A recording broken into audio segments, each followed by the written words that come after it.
Depois que tem o pecado, a queda, no capítulo 4, diz que os descendentes de Caim começaram a produzir coisas. Tinha descendentes que cuidavam de animais, então a pecuária, começaram a desenvolver a metalurgia, começaram a desenvolver a música, tudo lá em Gênesis 4, tá? O desenvolvimento dessas coisas. Só que para que eles fizeram isso?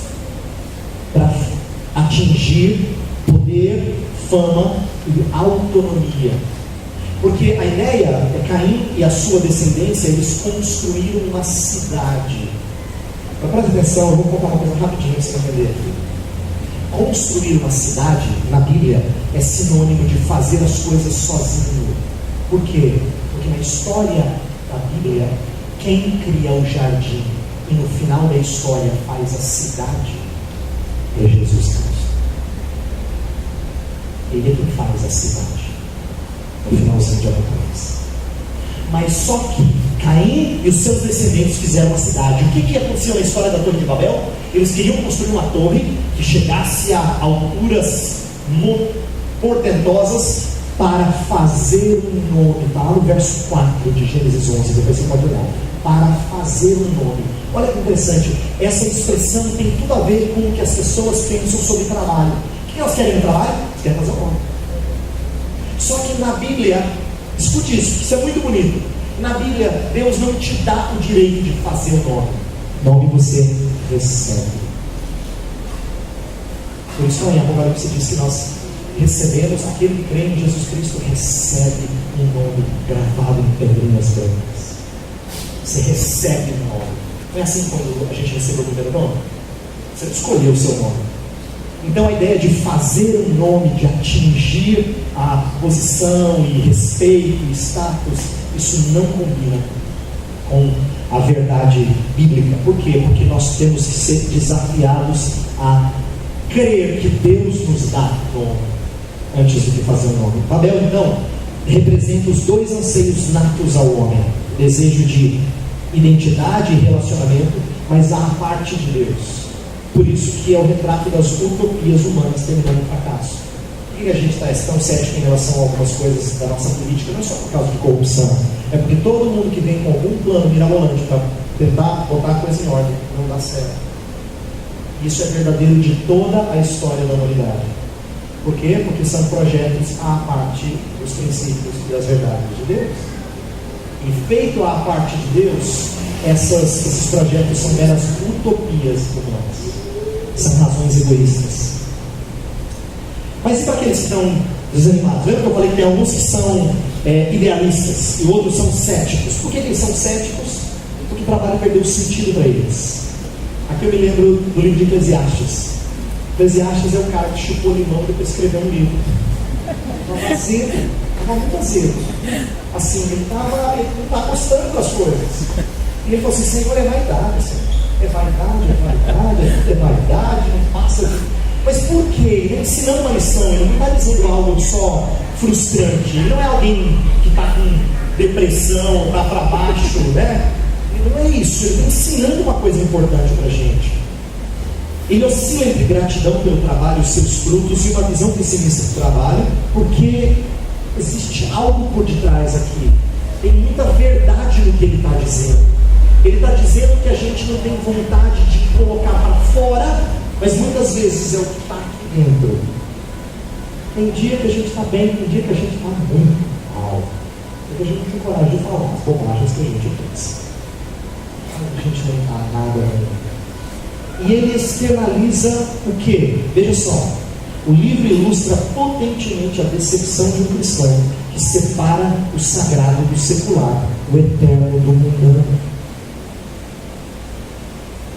Viver a vida debaixo do sol sem referência ao Senhor traz alegrias passageiras, mas ao final é desesperador.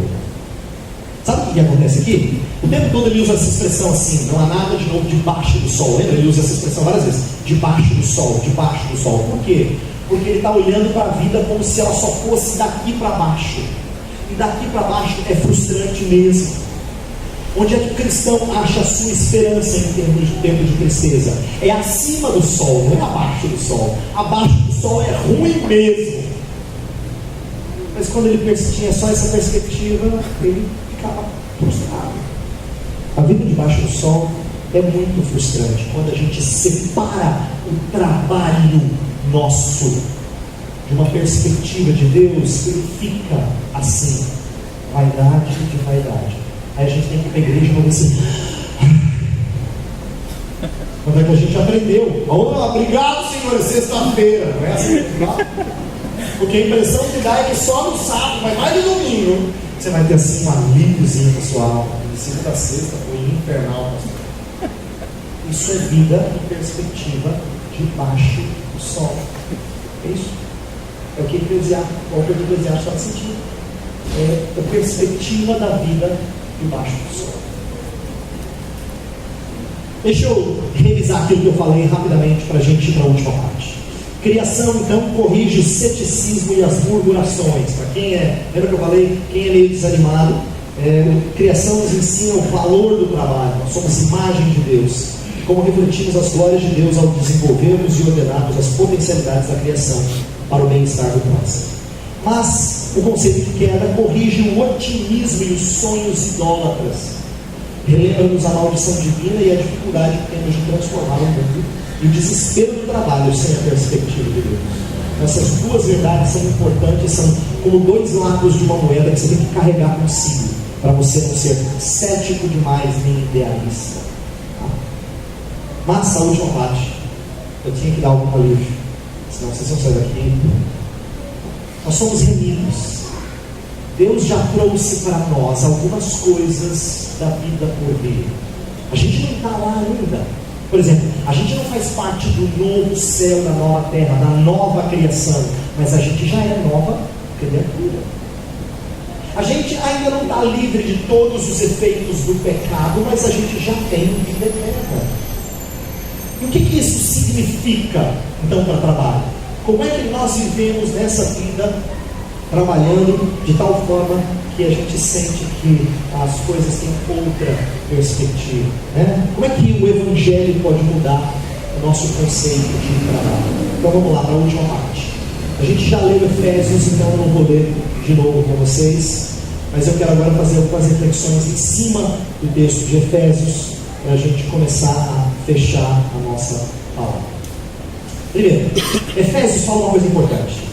Olha só o início do texto. Quanto aos outros servos, obedecendo a nosso Senhor segundo a carne, temor e temor, na sinceridade do nosso coração como a Cristo, não servindo a vista como para agradar a homens, mas como servos de Cristo, fazendo de coração a vontade de Deus. Fazendo a vontade de Deus. Essa ideia de fazer a vontade de Deus no trabalho é uma preocupação que muita gente tem. As pessoas querem saber qual é a vontade de Deus na sua vida profissional.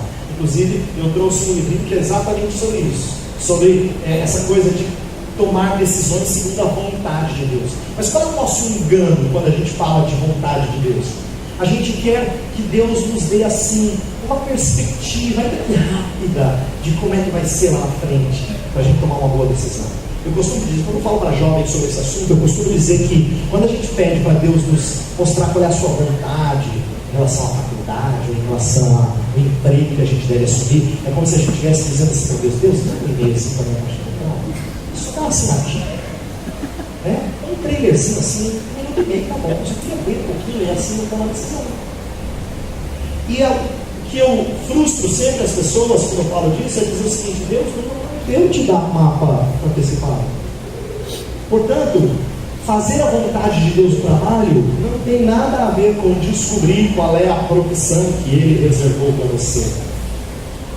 Por que eu digo isso? Isso parece estranho para a maioria de vocês. Porque não é verdade que a gente só agrada ao Senhor quando a gente faz um tipo de coisa.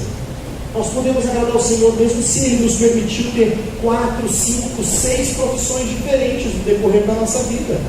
O trabalho é honroso para com o Senhor. E não tem um tipo que agrada a Deus e o resto Deus fala assim, que tristeza, hein? Mas é bom que a gente seja lembrado disso. Então presta atenção. Deus está mais interessado em como eu trabalho do que em que eu trabalho. Às vezes a gente fica tão preocupado em dizer: Senhor, me mostra, vai. Senhor, dá uma dica, dá um sinal, diz uma coisa, Deus saber que é por aqui. Mas Deus não quer mostrar isso para você.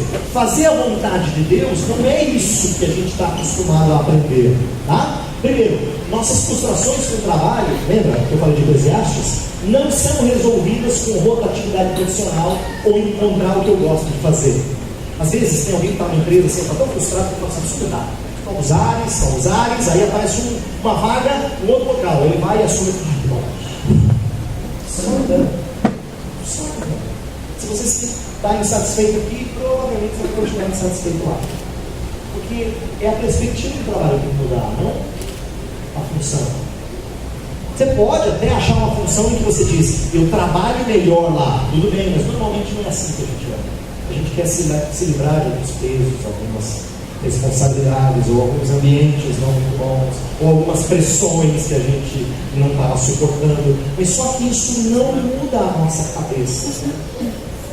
E a gente precisa aprender isso. E também não é assim, ó, eu encontrei o que eu gosto de fazer. Eu costumo dizer assim que entrevista de jogador profissional de futebol deve deixar muito brasileiro com raiva. Porque ele fala assim, então, eu faço o que eu gosto e eu ainda ganho um monte de dinheiro. Fique imaginando que o brasileiro tem muita vontade de jogar uma pedra assim na televisão. Porque quantos no Brasil você acha que fazem o que gostam? Pouquíssimos. Então, é utópico a gente dizer que esse é o caminho. Tem que encontrar algo que eu diga assim, que delícia. Não é assim, é trabalho. É trabalho, viu? Então, é a maneira de olhar para o trabalho e não encontrar, não é lazer. Você não vai fazer lazer das 8 às 5, entendeu? Não é lazer, é trabalho. Portanto, a gente precisa mudar essa ótica de trabalho. Antes do que ficar mudando de trabalho. Olha só, o nosso texto fala para escravos. Ali servos, não é servo assim só aquele que ajuda lá. Não, é escravo mesmo. Eles não tinham escolhas. Na verdade, há cerca de 100 anos atrás, até cerca de 100 anos atrás, ninguém tinha escolha de trabalho, praticamente. Quase ninguém, né? Se o seu pai era ferreiro, o que você ia fazer? Você ia mexer com ferro. Se o seu pai era sapateiro, você ia fazer sapato. Você ia mexer com madeira, você ia mexer com madeira. Porque era assim que passava o trabalho de uma tradição, né? Uma habilidade de pai para filho. Só que hoje nós estamos num contexto que a gente tem tantas opções que a gente se perde. Olha que esquisito. Então, escravos não escolhiam o que fazer. O que eles faziam? Eles faziam o seu dever conforme perspectiva divina. Quando Paulo fala para eles, escravos, servos, sirvam o seu Senhor, assim, assim, assim, o que Paulo está pedindo? Ele está pedindo que eles tenham uma perspectiva acima do sol. Ser escravo não é fácil, gente. E Paulo fala assim, ó, abandone os seus senhores. Fuja, porque você vai escravizar, não tem nada a ver. Não é assim que Paulo fala. A maioria deles nem podia mudar a sua situação. Então Paulo nos ensina a viver na sua situação com outra perspectiva, com uma alegria diferenciada. Com alegria diferenciada. E olha o que Paulo pede. E aqui é interessante a gente aprender. Primeira coisa, ele pede para os escravos uma submissão absurda. Absurda. Obediência e temor para os seus donos. Quando eu falo obediência e temor, atenção. Não é só obedecer, é obedecer e ter admiração. Você fala, pastor, aí não, aí não é pastor. Fala sério. Mas sabe o que me chama a atenção? De alguém tipo Daniel. Tem um momento na história de Daniel, eu lembro que ele se fala servo de Nabucodonosor. E tem uma hora que ele tem que falar do sonho que Nabucodonosor teve. Ele está aflito com esse sonho e depois Nabucodonosor vai receber o castigo de Deus. E o texto fala, na história de Daniel, que Daniel ficou oscilante por um tempo, meio quase. E aí Nabucodonosor falou para ele assim, fala Daniel, pode falar. Tipo assim, eu aguento. E aí Daniel falou assim, eu não queria isso com vocês contigo. Sabe o que é isso? Não era um chefe bom, era Nabucodonosor, gente. Era Nabucodonosor. Aquele cara que fala assim, ó, quem vai adivinhar meu sonho?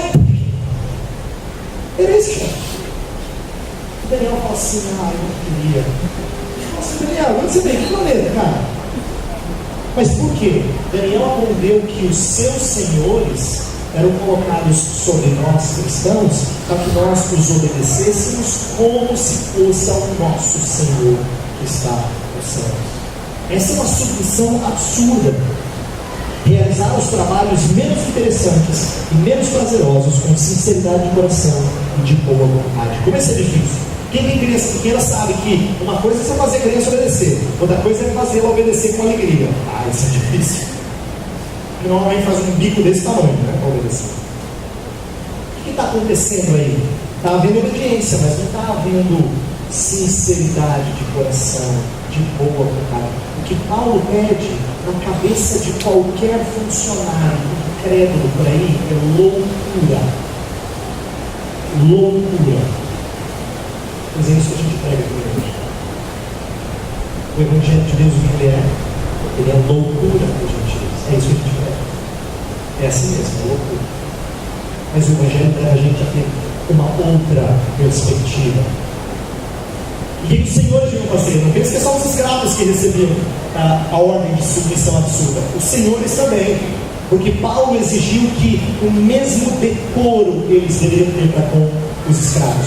O texto que a gente leu fala assim, ó: e vós, senhores, de igual modo procedei para com eles. Em outras palavras, se eles têm admiração por vocês, senhores, então tem admiração por eles também. Para um senhor de escravos era motivo de dar risada. Você está de brincadeira, né? Isso não. Procedei de igual. Olha, por quê? Paulo sabia que eles sabiam a imagem de Deus, feitos por Deus para produzir para a glória de Deus. E chefes tinham que ter essa ótica de olhar para os seus funcionários, para os seus servos, sem utilizar ameaças. Naquela época você podia vender para uma outra família que talvez castigasse mais, ou mesmo punisse fisicamente, ou até morte. Essas eram formas de você ameaçar. Para quê? Para ter mais produtividade. Está aparecendo algum trabalho que você já tem?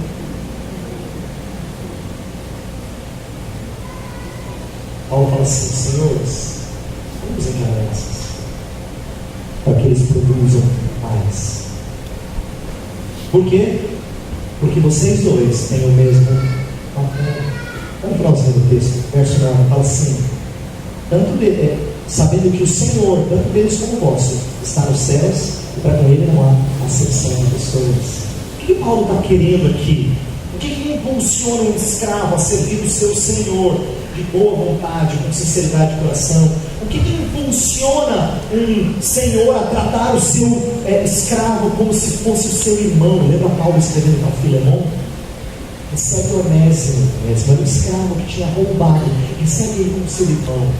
E se ele está te devendo alguma coisa, você está com raiva, lembra que eu posso te pagar. Mas se ele deve mais do que Onésimo te deve. Paulo deixou Filemão para baixo. Filemão, trata ele com dignidade. O que pode fazer isso? Só uma coisa: o Evangelho de Jesus Cristo. Essa é a força propulsora por trás desse tipo de comportamento.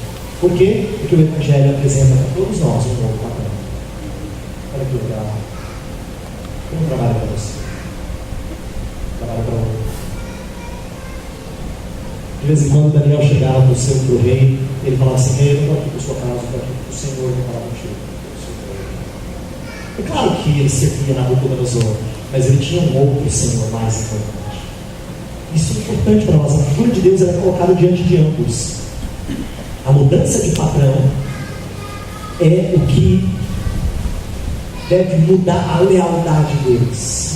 Mudança de padrão a quem eles devem lealdade última. Por isso que eles são chamados de escravos de Cristo e Senhor deles e de vocês, quando Paulo fala com os senhores. Esse princípio tanto enobrece o trabalho, como coloca o trabalho no seu lugar. Deixa eu explicar isso.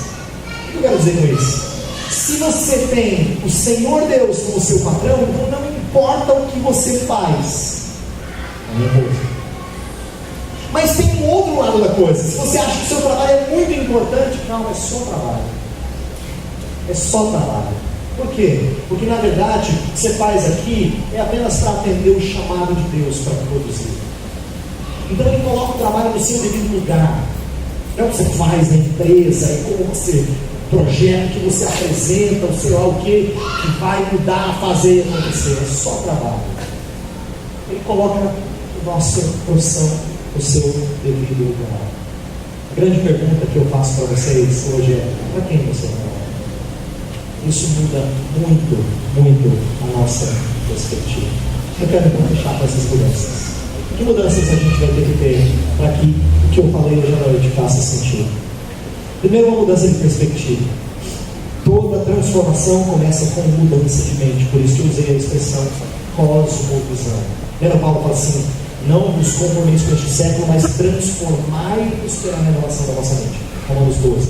Tá? Então a ideia é de que a gente tem que mudar a nossa ótica, a nossa perspectiva dessas coisas. Essa é a primeira mudança. Segunda mudança, nós temos que mudar a nossa postura. Quando Paulo falou para os escravos, ele falou assim: não trabalhe só quando as pessoas estão olhando para você. Paulo está querendo dizer para eles assim: olha, não trabalhe só quando você é vigiado. Trabalhar bem não deve ser só quando a gente é vigiado. Trabalhar bem deve ser fruto de um prazer renovado, de uma alegria renovada. Fazer a vontade de Deus, então, é servir. Isso tem que mudar a maneira como nós nos portamos no trabalho. Estou dizendo isso porque, como nós fazemos isso com frequência, né? A gente parece que produz mais quando tem alguém olhando. Então é que a gente até usa o ditado de que o boi engorda com o olho do dono. Por que a gente usa esse ditado? Porque entrou o chefe na sala, está todo mundo fazendo mil e uma. Agora tem poucas coisas para fazer, está uma concentração espetacular. Que engraçado. Paulo falou assim, ó, olha o nosso texto, verso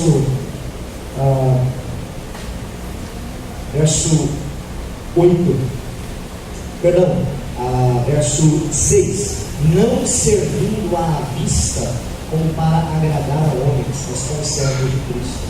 Por que isso aqui é interessante? Porque muitas vezes tudo que a gente faz é porque nós nos preocupamos com o que os outros pensam. Não pense que isso é só um problema do adolescente, é de gente decidindo como a gente está. Nós também fazemos as coisas baseadas no que os outros pensam. Sabe por quê? A gente tem mais temor dos homens do que temor de Deus. Nosso coração é grande. A gente precisa de uma mudança de postura. Por último, uma mudança de pagamento. Não conquistar favores de homens. Paulo falou para os escravos assim: certos de cada um, se fizer alguma coisa boa, receberá isso outra vez do Senhor. Que lindo. Deus falou assim: sirva. Mas ele não me valoriza. Tudo bem, eu pago. Deus falou: escravo, eu pago. A gente tem que ter essa mudança de pagamento em mente. Eu não sirvo para conquistar favor. Eu não passo pelo chefe para depois dizer assim: chefe, agora não preciso me liderar assim. Eu tenho em vista outro pagamento. O trabalho de agora é passageiro. A gente não ajunta tesouros aqui. Jesus falou: a gente ajunta tesouros em outro lugar. Nosso pagamento. Por isso, mudança de perspectiva, mudança de postura, mudança de pagamento vão nos ajudar a ter uma outra maneira de encarar o trabalho a partir da nossa fé em Jesus Cristo. Eu quero terminar orando, pedindo aquilo que eu falei no começo, que você mastigue bastante coisa. Que eu não dei muita comida hoje, eu sei, eu reconheço. Mas mastigue isso, porque se algumas dessas coisas, não precisa nem todas, se algumas delas fizerem sentido, forem absorvidas, como o nosso trabalho, o nosso serviço em casa ou fora dele também. Como a gente vai aprender a ter não só domingo ou sábado para honrar a Jesus, mas segunda-feira, quinta, sexta. Vai ser tão mais precioso dizer que eu honro o Senhor Jesus o tempo todo. Eu vou pedir que Deus faça isso com você. Vamos fechar o olho? Senhor Deus, é tão difícil encarar trabalho sem visão. É tão difícil irmos para o nosso dia a dia, para as nossas batalhas, sem às vezes nos frustrarmos e perdermos de vista o Senhor como nosso patrão. Às vezes parece que o nosso trabalho só é vida debaixo do sol. Por isso nós pedimos que o Senhor nos ajude. Nos ajude a termos ânimo, não esse ânimo que vem de palestras motivacionais apresentadas nas empresas, não, Senhor. Que nosso ânimo venha do Evangelho de Jesus Cristo, que muda a nossa perspectiva, muda a nossa postura e muda o nosso caráter. Que o Evangelho transforme a forma de nós olharmos o trabalho, a forma de nós servirmos o trabalho e as nossas expectativas em relação ao trabalho. Ajuda os meus irmãos e irmãs, Senhor. Tem muita gente aqui que está trabalhando profissionalmente e tem outros que estão trabalhando em casa. E não importa que tipo de trabalho, que tipo de esforço, todos nós temos desafios. Então ajuda-nos, dá-nos uma cosmovisão cristã do trabalho. Nós oramos em nome de Cristo. Amém.